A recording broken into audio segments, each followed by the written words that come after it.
Hi everyone, this is me Richa Bhatt and I am back with yet another video. So today we're gonna have a word with the owner himself who has just got a brand new Maruti Suzuki Fronx AMT variant, and today we're gonna have a word with him and just ask him about उनको Baleno का upgraded version कैसा लगा, what did he like, what did he did not like. So without any further ado, let's get into the video. Alright, so here we have Mr. Ayush with us. Richa. So Mr. Ayush is gonna tell about his brand new car. So anything that you would like to tell us about how you like the car first? चलते हैं video में बताते हैं आपको कि कैसा लग रहा है। Alright, so let's go. So Ayush, आप हमें बताएंगे कि इसका ऑन रोड प्राइस क्या पड़ा आपको लगभग? बिल्कुल बताएंगे। जी। हाँ, इसका हमको जो कोट मिला था अराउंड 10.5 लाख का कोट मिला था। ओके। है ना, एंड ये हमारा डेल्टा AGS वेरिएंट है। तो ऑटोमेटिक का थोड़ा डेल्टा में दो वेरिएंट आते हैं, एक डेल्टा और एक डेल्टा AGS। तो Okay. AGS में इसका थोड़ा अपर था, 10.5 लाख का कोट था। ओके। बट काफ़ी सारे मेरे को डिस्काउंट्स वगैरह मिलके उसके बाद मेरे को तो काफ़ी रीजनेबल मिली है, पर मैं डिस्काउंट्स ऑन कैमरा नहीं बता सकता, वरना सब लोग शोरूम से जाके कहेंगे कि हमको भी डिस्काउंट चाहिए। Okay, we get it. Apart from that, I can see that आपने इतना सुंदर pretty color choose किया है. इसके पीछे story है. Because लड़के usually they choose black color. I've seen all my friends, my brother choosing black color always या white. But आपने तो सुंदर color choose किया, तो उसके पीछे क्या story है? हाँ रिचा, इसके पीछे सिंपल सी एक स्टोरी है कि आपने देखा ही है कि हमारे पास ऑल द सारी कार्स वाइट ही हैं, है ना। तो इस बार था कि कुछ डिफरेंट कलर लेना है। Okay. तो नेक्सा में क्या है, नेक्सा का सबसे ज्यादा इनका नेक्सा ब्लू कलर जो है वो सबसे ज्यादा सेल होता है। हाँ. जो आपके पास भी है शायद बलेनो में। जी. सबसे ज्यादा वही कलर सेल आउट होता है। हाँ. तो मेरे को था कि नहीं, वो वाला कलर नहीं लेना जो सबसे ज्यादा कॉमन हो। Okay. तो वाइट नहीं था, इसलिए मेरे उसमें प्रेफरेंस में ना ही आपका नेक्सा ब्लू था। Okay. तो ये मेरे को शोरूम में खड़ा हुआ था ये कलर, तो ये मेरे को सबसे यूनिक लगा और काफी ज्यादा प्रिटी लग रहा था। अभी तो हमने काफी गंदा कर रखा है काफी धूल वगैरह है, बट स्टिल उस टाइम जब शोरूम में खड़ा था क्लीन करा देंगे तो बहुत सही कलर लगता है। Alright. I'm sure the people who are watching this video उनको भी ये कलर बहुत सुंदर लगेगा। इसके जो इनसाइड शॉट्स होंगे और जो इसके आउटसाइड शॉट्स होंगे वो आपको वीडियो में देखने को ज़रूर मिलेंगे। So stay tuned for more. So Ayush, we just want to know कि आपने यही गाड़ी क्यों चूज़ करी? Because I'm sure आप शोरूम गए होंगे, आपने बहुत सारी कार्स कंपेयर की होंगी, प्लस आपने और ब्रांड की कार भी कंपेयर की होंगी कि नहीं इसकी नहीं, इस गाड़ी को एक बार चेक करते हैं। तो आपने जब ये चूज़ करी, सो क्या ऐसी क्वालिटीज़ थी जो आपको पसंद आई दैट यू थॉट दैट नहीं इसी के साथ जाते हैं? रिचा, बेसिकली ना जब हम कार परचेज करने जाते हैं तो हमको सबसे पहले ये पता होना चाहिए कि हमें क्या नीड है। हाँ. अगर हमें हमारी नीड क्लियर है ना, हाँ. तो आप इजीली कार सेलेक्ट कर सकते हैं, Point. क्योंकि ये वाला जो प्राइस मार्केट है ना वो बहुत वाइड है। Okay. इसमें बहुत सारी कार्स आती हैं। तो मेरे को था कि थोड़ा मेरे को फैमिली के लिए चाहिए, कि मेरी मदर ड्राइव करे, मेरे फादर ड्राइव करें, तो उसके रिगार्डिंग मेरे को चाहिए थी। तो अब उनका एज हो रहा है तो मेरे को एक ऑटोमेटिक कार चाहिए थी। Okay. तो मैंने सारी मैनुअल कार्स को पहले तो आउट कर दिया कि मेरे को एक ऑटोमेटिक चाहिए। तो मैंने ऑटोमेटिक जितनी कंपनीज ऑफर कर रही हैं सबकी मैंने कंपेयर करी, चलाई भी। तो उसके बाद मेरे को एक सूटेबल लगा कि हाँ, अगर मैं फैमिली को देता हूँ तो फैमिली को इतना हेक्टिक नहीं होनी चाहिए कार, उनके लिए मतलब रिलैक्स सा पीसफुल रहनी चाहिए गाड़ी। कि अगर वो सर्विस सेंटर भी जा रहे हैं तो उनको अच्छा रिस्पांस मिल जाए, है ना, कि बार बार उनको बार ना ले जाना पड़े, एक बार में हो जाए। तो वो सब कुछ चीज़ें देख करके मैंने इस कार को सेलेक्ट करा। In fact even I own Baleno, so मुझे लगता है कि मारुति सुजुकी का जो इंटायर सर्विस सिस्टम है ये काफ़ी अच्छा ही डिलीवर करता है। So if you have any problem just call them up, they will come to your place, गाड़ी पिक करेंगे and then they serve you well. And जो इसका मेजर कंपटीशन मैंने जो चेक करा तो वो था हुंडई का एक्स्टर और टाटा की पंच। मैंने मेजरली इसके अगेंस्ट से चेक करे थे, बट मेरे को लगा कि Maruti is still on little bit on upper hand. Okay, alright. So Ayush, जैसे कि आपने बताया कि इससे पहले आपने टाटा पंच, हुंडई जैसी कार्स के बारे में देखा, बात करी एंड प्लस आपने रिव्यूज़ भी चेक किए इनफैक्ट और कंपेयर भी किया इन जनरल। सो आपने टेस्ट ड्राइव भी करी थी इस गाड़ी की और उन गाड़ी की, कि आपने जस्ट चेक करके शोरूम में बस देख के प्रिडिक्ट कर लिया कि नहीं ये अच्छी नहीं है? नहीं, मैंने सबका टेस्ट ड्राइव लिया हुआ है, तीनों का ही। हाँ. टाटा पंच भी, एक्स्टर भी एंड अपना फ्रॉन्क्स भी मैंने तीनों ही चलाई थी। ओके। तो जो टाटा पंच थी चलाने में मेरे को थोड़ा सा इंजन उसका परफॉर्मेंस उतना बेटर नहीं लगा, इंजन उसका स्मूथ नहीं लगा मेरे को, तो इस वजह से मैंने उसको नेग्लेक्ट कर दिया कम्प्लीटली। एंड जो बहुत मेजर कंफ्यूजन हुआ था वो हुंडई एक्स्टर और फ्रॉन्क्स में हमको हुआ था कि हमें इनमें से कौन सा लेना है, क्योंकि दोनों के इंजन काफ़ी ज़्यादा रिफाइंड मिल रहे हैं एंड राइडिंग की अगर क्वालिटी की बात करूँ तो ऑलमोस्ट सिमिलर है दोनों की, ओके। है ना। जो ड्राइव क्वालिटी है आपको, जो स्मूथनेस है वो उसमें भी मिल रही थी। बस एक यही चीज़ अड़ी कि हमारी फैमिली में कि भाई पहले ही तुमने हुंडई ले लेके 2 रख हाँ, रखी तो हैं, अभी कितनी कुछ नया Hyundai चाहिए, लेनी है? हाँ। तो दूसरी भी कंपनी चेक कर लो। हाँ, तो फिर बस इस बात पर पे हमने जा करके इस बार मारुति को तो इस बार कुछ नया भी ट्राई किया है, अपना प्रोडक्ट दो। एग्जैक्टली और आपने कुछ नया भी ट्राई किया है और क्वालिटी भी मिल रही है, तो this is the best thing. हाँ, मतलब मारुति इतनी क्वालिटी अपने डेल्टा में नहीं देता था। हाँ। अगर मैं पहले कंपेयर करूँ, Okay. आपके पास भी बलेनो है तो आपको भी पता ही होगा, इतना तो नहीं मिलता था। हाँ। बट अब इन्होंने काफी ज्यादा अपने चीजें स्टार्ट कर दिए देनी, तो काफी ठीक है, बेटर Yeah, है। like I think 90% customers are pretty satisfied. हाँ। So yeah. Acha. So if I may ask about the safety, so you know everybody in India specifically is very particular about कि गाड़ी safe होनी चाहिए, and half of the youth, our youth, we make sure कि अच्छा ठीक है speed पे गाड़ी चलानी है, and you know highway पे तेज़ गाड़ी चलानी है. So मुझे जानना है कि पहले ये गाड़ी safe है कि नहीं as per your research, and ये आपके हिसाब से compete कर पाएगी 5 rating? 5 रेटिंग की बात करें तो उतना तो compete नहीं कर सकती है, हाँ। है ना। मारुति है, मारुति कहीं ना कहीं तो कमियां छोड़ ही देता है अपनी कार्स में। तो है ना, 5 स्टार रेटिंग तो मैं नहीं कह पाऊंगा कि इस कार को जब एनकैप टेस्ट करेगा कि मिल पाएगी।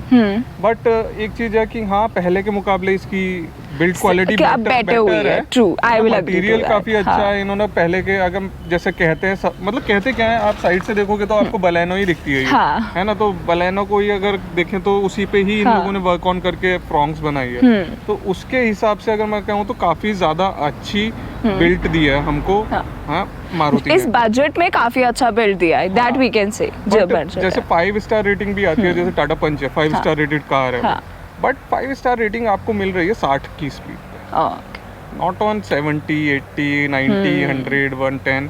तो वो उन पर भी उनको पता नहीं मिले ना मिले, और इंडिया में कौन चलाता है 60 पे? सिटी में नहीं चलाते लोग 60 पे इंडिया में। बट हाईवे पे तो I am sure people prefer, so what do you have to say about that? लेकिन लोग हाईवे में तो प्रेफर करते हैं। आप हाईवे पे तेज चलाते हैं? हाँ, मैं हाईवे पे तेज चलाता हूँ। तो पहली बात तो यार अपने कंट्रोल में ही चलानी चाहिए, जितना आप कंट्रोल कर सकते हैं। प्लीज नो द फैक्ट, है ना। बाकी तो यार देखो, सेफ्टी का मैटर नहीं होता है वहाँ। अब जो चीज़ें हैं वो होनी होती है तो वो हो जाती है, उतना सेफ्टी मैटर नहीं कर पाती। बड़ी जब कार्स की बात आती है, जैसे हैरियर हो गई, सफारी हो गई, एक्सयूवी हो गई, तो वहाँ पर वो चीज़ें आपको बेनिफिट है। बट जितना ये अंडर सब 4 मीटर कार्स आ रही हैं, उसमें उतना आपको नहीं मिल पाएगा। ठीक है।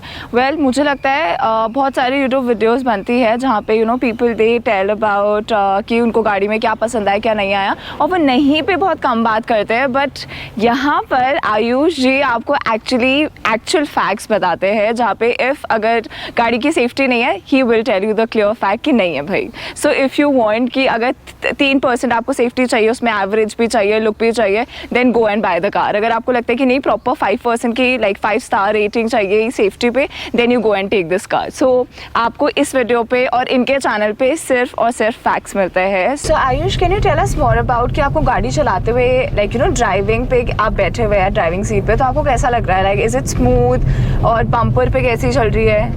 Can you tell us more about it? हाँ, मतलब ड्राइव करने में ना देखो, इंजन का मैटर ज़्यादा करता है। जब इंजन परफॉर्मेंस की बात आती है, हाँ। तो इंजन हमको काफ़ी ज़्यादा स्मूथ मिला है। इवन मतलब 3,500-4 हज़ार RPM पे भी अगर हम चले जाते हैं इस कार के साथ, तो इंजन नॉइस कार के अंदर नहीं आती है। इतना इंजन हमको इसमें स्मूथ मिल रहा है, कोई वाइब्रेशन वगैरह कुछ फील आउट नहीं होता पेडल्स पे। तो काफ़ी स्मूथ कार दी है। एंड जैसा आपने पूछा मेरे से कि बम्प्स के लिए ना, बम्प्स, हाँ, इसका जो सस्पेंशन है वो बेटर लगा मुझे, जो हमारी प्रीमियम हैचबैक्स आती हैं उनके कंपेयर में। इसका सस्पेंशन मच बेटर है, तो इतने ज़्यादा बम्प्स हमको फील आउट नहीं होते हैं। बाकी थोड़े बहुत इश्यूज हैं, जैसे मेरे पास AMT है, तो मैं चलो, है ना, स्टीयरिंग पे मेरे को बेसिकली लगता है कि हाँ, थोड़ा इशू है। सो इसका AMT ट्रांसमिशन कैसा चलता है? अभी आप ड्राइव कर रहे हैं तो आपको कैसा फील हो रहा है एट दिस पॉइंट? देखो, सिटी में तो कंफर्टेबल है, सिटी में कोई लैग ही नहीं लगता है। AGS है वैसे, मतलब एक ही बात है, AMT का हो AGS का हो, है ना, तो एक ही चीज़ है ये, बस नाम अलग कर रखे हैं मारुति ने। तो इतना सिटी में तो हमको फील आउट नहीं होता कि लैगी है।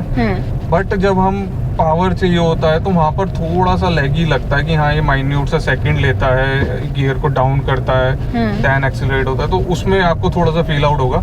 बाकी जो मैनुअल चलाता है उसके लिए थोड़ा लगेगा लैगी, या फिर अगर कोई DCT से या फिर CVT से अगर यहाँ पर स्विच हो रहा होगा तो उसको लगेगा। बाकी तो कोई AMT से आ रहा है, किसी अदर कार का वो AMT यूज करता है तो उसके लिए तो बहुत बेटर है, क्योंकि हम जैसे पहले AMT यूज करते थे उसके कंपैरिजन में काफी ज्यादा बेटर कर दिया मारुति ने। Got it, alright. सो अब अगर मैं इसकी कंफर्ट जोन की बात करूं, so how did you like the comfort zone? Spacious लगी आपको गाड़ी कंपैरेटिवली और मारुति सुजुकी की गाड़ी के? और ड्राइविंग सीट पे अगर आप बैठे तो इज इट कंफर्टेबल?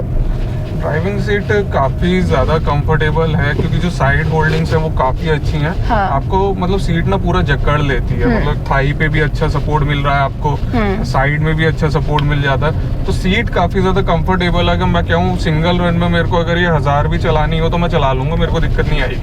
मेरे को कोई इशू नहीं आने वाला है इसमें, बिल्कुल चला लूंगा मैं इस गाड़ी को। तो बहुत ज्यादा सीट मेरे को तो कंफर्टेबल लगी है। बाकी जो स्पेस है पता नहीं मारुति कैसे मैनेज कर लेता है, उसने बहुत अच्छा मैनेज करा है कि आपको स्पेस, मतलब देखो मैं कितना लंबा पीछे करके सीट बैठता हूँ, तो उसके बाद भी पीछे का गैप एक बार दिखा सकते हैं, पीछे भी गैप अच्छा खासा बच जाता है। तो बहुत लैग स्पेस है, तो मेरी फैमिली मतलब 5 लोग इजीली इसमें अकोमोडेट कर लेते हैं। विड्थ भी काफी अच्छी है, कोई इशू कार में। और जैसे बलेनो है, और जैसे कि आपने मेंशन भी किया था कि बलेनो मैं खुद ड्राइव करती हूँ, तो इसमें अगर आप आगे देख रहे हैं सो आपको तो स्पेस नहीं मिलती है और आपको देखने में भी प्रॉब्लम होती है, बट आई थिंक इसमें काफी अच्छा है, सीट्स ऊपर है, काफी ज्यादा हाइट पे है, तो आपको ना बोनेट आपका बिल्कुल एज टू एज दिख रहा है, तो वो थोड़ा ड्राइविंग में और ज्यादा आपको रिलायबिलिटी मिलती है कि हाँ कॉन्फिडेंस आता है कि चलो यहाँ पर अभी काफी गैप है, मैं निकाल सकता हूँ। True that. सो जैसे कि ये AMT वेरिएंट है, we haven't talking about all of it, तो इसमें आई एम प्रीटी श्योर कि इसका माइलेज लॉस तो पक्का होगा as per what I am assuming. So आप इसके बारे में बता सकते हैं कि आपको कितना माइलेज मिल रहा है? What kind of mileage are you getting out of it? Richa, इसमें थोड़ा माइलेज ड्रॉप तो है। अभी आप देख सकते हो सिटी का माइलेज है 15.2 का। ओके, ठीक है। फ्रॉन्क्स मेरे फ्रेंड के पास भी है, उसके पास मैनुअल है। हाँ। अगर मैं उसके माइलेज की बात करूँ तो वो सिटी में 17 का दे रही है। हाँ। है ना, ऑन स्क्रीन कह रहा हूँ मैं ये बात, हमने कोई उसका टेस्ट नहीं करा है, तो ऑन स्क्रीन वहाँ पर उसका 17 आता है सिटी का, और इसका 15.2 आ रहा है ना। तो ये माइलेज ड्रॉप तो है AMT में, क्योंकि 2 कार्स में टेस्ट कर चुका हूँ, एक मैनुअल और एक ये ऑटोमेटिक तो हमारी है। सो हमने स्टार्टिंग से काफ़ी इस वीडियो पे हमने बात कर ली है कि क्या अच्छी चीज़ें हैं, क्या बुरी चीज़ें हैं, बट हमने अच्छी चीज़ें ज़्यादा फोकस करी हैं बिकॉज क्लियरली गाड़ी में अच्छी चीज़ें हैं। But if we talk about a regular human who's just going to work every other day to office, तो अगर मैं उनके पर्सपेक्टिव से देखूं तो हमको ऐसा होता है ना कि हम सोचते हैं कि नहीं यार ये प्रॉब्लम तो होएगी, सो आप रोज इसे यूज़ कर रहे हैं, सो आपको कौन सी प्रॉब्लम ऐसी लगी जो आपको लगता है कि ये सबको जानना ही जानना चाहिए? So in total if you have to like properly target on the issues, तो आप क्या बताना चाहेंगे हमारी ऑडियंस को? तो जैसा रिचा, ऑडियंस को मैं एक और चीज़ बता देता हूँ कि मैं प्रीमियम हैचबैक भी ओन करता हूँ। i20 तो मैं i20 भी यूज करता हूँ। तो उसमें क्या है ना, ये जो हमारा सामने का मिरर है वो थोड़ा सा स्ट्रेट मिलता है। इसमें आप देख रहे हो बहुत ज्यादा स्लांट है ना, तो इस स्लांट की वजह से ना थोड़े से ब्लाइंड स्पॉट इसके कार के बढ़ गए हैं कि इवन मेरे को IRVM भी ना ब्लाइंड स्पॉट क्रिएट करता है फॉर माई हाइट, है ना। मेरे फैमिली को कोई इशू नहीं आ रहा, पर मेरी हाइट के अकॉर्डिंग ये ब्लाइंड स्पॉट क्रिएट कर देता है IRVM भी, है ना। देन स्टीयरिंग इसका बेटर हो सकता था, जो मेरे को टेस्ट ड्राइव में ही पता चल गया जब मैंने टेस्ट ड्राइव ली थी इस कार की। तो मेरे को उसी टाइम पता चल गया था कि इसका स्टीयरिंग उतना बेटर नहीं है जितना हमको हुंडई या टाटा दे रहा है, तो वो चीज बेटर हो सकती थी। ठीक है, स्टीयरिंग में भी। एंड मतलब 10.5 लाख रुपए ले रहे हो यार, ये चीज कर सकते हो आप, है ना। और 10.5 लाख रुपए ले रहे हो, उसके बाद भी ना इसका MID कंट्रोल करने के लिए यहाँ बटन्स दे रहे हैं यार, तो ये भी दिया जा सकता है। एंड सबसे वाहियात चीज, आपने सेफ्टी के लिए 5 सीट बेल्ट ऑप्शन दिया है कार में, है ना। तो 5 सीट बेल्ट ऑप्शन आपका तब एक्टिव होना चाहिए जब 5 लोग बैठे हो। सेंसर लगाना चाहिए, कार में सेंसर ही नहीं लगा रहा है मारुति। पीछे की अगर मैं एक भी सीट बेल्ट खोल दूंगा ना तो यहाँ पे सेंसर बजने लगता है। मैं एक बार, अच्छा, तो आपको हमेशा वो बेल्ट लगाए रखनी पड़ेगी? हमेशा लगाए रखनी पड़ती है। एक बार हम दिखा भी देते हैं, एक बार सीट बेल्ट खोलना, और मैं अभी इसकी जैसी स्पीड इंक्रीज करूंगा, देखो वहां पर देखो बजने लग गया। मतलब उस सीट पर कोई बैठा नहीं है जहाँ का हमने सीट बेल्ट खोला, तो वहाँ पर सीट बेल्ट के बजने का कोई पॉइंट नहीं है, है ना। तो ये इरिटेटिंग सा हो जाता है। स्टार्ट में फैमिली को किसी को समझ भी नहीं आता ये इशू क्या है जी। फिर वो तो एक्चुअली कि हम यूट्यूब पे रहते हैं, यूट्यूब पे वीडियोस करते रहते हैं, तो हमको पता था कि ये इशू ये है, इन्होंने यहाँ सेंसर नहीं दिया है। तो ये है थोड़े थोड़े से इश्यूज, अगर ये मारुति कवर कर ले तो और बेटर हो सकती है। थोड़ा फिट फिनिश पे भी और ध्यान दे तो और बेटर कार वो प्रोवाइड कर सकते हैं मार्केट में। True. Alright, so this was it from us and I'm sure you would have liked the video और आपको काफ़ी हद तक क्लैरिटी मिल गई होगी कि आपको ये गाड़ी चाहिए या लेनी चाहिए या नहीं चाहिए। बिकॉज काफ़ी टाइम मैंने ऐसा रियलाइज़ किया है कि हमें कुछ आउटलुक पे देख के पसंद आता है, बट देन जब हम उसके बारे में चीज़ें जानते हैं तो हमें वो चीज़ नहीं पसंद आती है। बट ये वीडियो आई एम श्योर आप लोगों के लिए काफ़ी इन्फॉर्मेटिव रही होगी। Thank you mister Ayush for telling us the facts and for more such videos please subscribe and follow us on Instagram. The handle is Tech Auto and we'll be back with yet another video super soon. Thank you.